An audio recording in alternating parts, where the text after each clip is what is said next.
Hello guys, ഇന്നത്തെ video എന്ന് പറഞ്ഞു കഴിഞ്ഞാൽ പ്രത്യേകതയുള്ള വീഡിയോ ഉണ്ടാക്കുക ഞങ്ങൾക്ക്. കാരണം ഞങ്ങളുടെ ഫസ്റ്റത്തെ ട്രിപ്പാണ് ആഫ്റ്റർ മാരേജ്. അപ്പോൾ നമ്മൾ ലഗേജും കാര്യങ്ങളൊക്കെ ഫസ്റ്റ് തന്നെ കാറിൽ കയറ്റി വെച്ച് സെറ്റ് ചെയ്തു. പിന്നെ ഇത് പെട്ടെന്നുണ്ടായ ഒരു ട്രിപ്പാണ് കേട്ടോ. കാരണം ഞാനും ഷീയും ഞങ്ങൾ ട്രിപ്പ് പോകണമെന്ന് വിചാരിച്ചിരുന്നൊക്കെ വേറൊരു പ്ലേസാണ്. പക്ഷെ നമുക്ക് ടൈമില്ല. കാരണം അതൊക്കെ വഴിയെ പറയാം. അപ്പോൾ ടൈം ഇല്ലാത്തതുകൊണ്ട് നമ്മൾ പെട്ടെന്ന് പ്ലാൻ ചെയ്ത ട്രിപ്പാണ്. അപ്പോൾ നമ്മൾ ഫ്ലൈറ്റ് വന്നിട്ട് നെടുമ്പാശ്ശേരിയിൽ നിന്നാണ്. അപ്പോൾ പട്ടാമ്പി ടു നെടുമ്പാശ്ശേരിക്ക് അത്യാവശ്യം പോകാനുണ്ട്. അപ്പോൾ നമ്മൾ വീട്ടിൽ നിന്ന് ഒരു 12 മണിയൊക്കെ ഇറങ്ങിയിട്ടുണ്ടായിരുന്നു കേട്ടോ. പിന്നെ വിത്ത് മൈ ഫാമിലിയും കൂടിയിട്ടാണ്. നമുക്ക് ടൈം ഇല്ല, ഫാമിലി കൂടെ ഒരു ട്രിപ്പ് പോകണമെന്നുണ്ടായിരുന്നു. അപ്പോൾ എല്ലാം കൂടി നമ്മൾ ഇതിലാക്കി.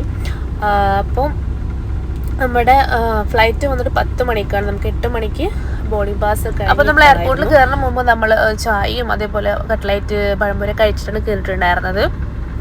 പിന്നെ ഇന്ന് തിരുവോണമായതുകൊണ്ട് തന്നെ റോഡിലൊന്നും ഞങ്ങൾ വിചാരിച്ച പോലെ തിരക്കുണ്ടായിരുന്നില്ല. അതുകൊണ്ട് പെട്ടെന്ന് ഞങ്ങൾക്ക് അവിടെ എത്താൻ പറ്റി. ഞങ്ങൾ നല്ല റഷ് ആവുമെന്ന് വിചാരിച്ചിട്ടാണ് പോകുന്നത്. കാരണം അപ്പോൾ നമ്മൾ ലേറ്റ് ആവുമല്ലോ. അപ്പോൾ ആ ഒരു ടൈം നോക്കിയിട്ട് ഞങ്ങൾ നേരത്തെ വീട്ടിൽ നിന്ന് ഇറങ്ങിയിട്ടുണ്ടായിരുന്നു. പിന്നെ നമ്മൾ അധികം നേരം വെയിറ്റ് ചെയ്യേണ്ട വന്നില്ല കേട്ടോ. നമുക്ക് കറക്റ്റ് സമയത്ത് ഫ്ലൈറ്റ് വന്നു. അപ്പോൾ നമ്മൾ ഫ്ലൈറ്റിൽ കയറി. പിന്നെ നമ്മുടെ 4 പേരുടെയും ഫസ്റ്റ് എക്സ്പീരിയൻസ് ഒന്നും അല്ല കേട്ടോ. പിന്നെ എനിക്കും ഷെയ്ക്കും സീറ്റ് കിട്ടിയിട്ടുണ്ടായിരുന്നു. ഇങ്ങനെ എടുത്ത സീറ്റല്ല എങ്കിലും ഇങ്ങനെ കേട്ടോ കിട്ടിയത്. പിന്നെ നമ്മൾ പോകുന്നു പറഞ്ഞിട്ടില്ലല്ലോ. നമ്മൾ പോകുന്നത് ഡൽഹി എക്സ്പ്ലോർ ചെയ്യാനായിട്ട്. അപ്പോൾ മൊത്തം ഒന്ന് ഡൽഹി ചുറ്റിയിട്ടൊക്കെ വരാമെന്ന് വിചാരിച്ചു. അപ്പോൾ നമുക്ക് പോകുമ്പോൾ കണക്ഷൻ ഫ്ലൈറ്റ് ആയിരുന്നു. അപ്പോൾ നമ്മൾ മുമ്പേ ഇന്ന് ഫ്ലൈറ്റ് മാറി കയറണം.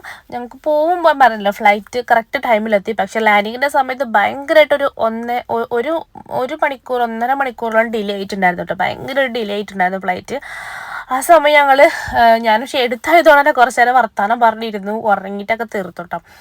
അപ്പോൾ ഗൈസ്, നെക്സ്റ്റ് വീഡിയോ ഞാൻ ഷോർട്സ് ആയിട്ട് ഇടാം. പിന്നെ ലെങ്തി വീഡിയോ ഒക്കെ ഞാൻ അപ്ലോഡ് ചെയ്യാം കേട്ടോ. അപ്പോൾ ചാനൽ സബ്സ്ക്രൈബ് ചെയ്യാത്തവർ സബ്സ്ക്രൈബ് ചെയ്യുക, ലൈക്ക് ചെയ്യുക, ഷെയർ ചെയ്യുക. ബൈ.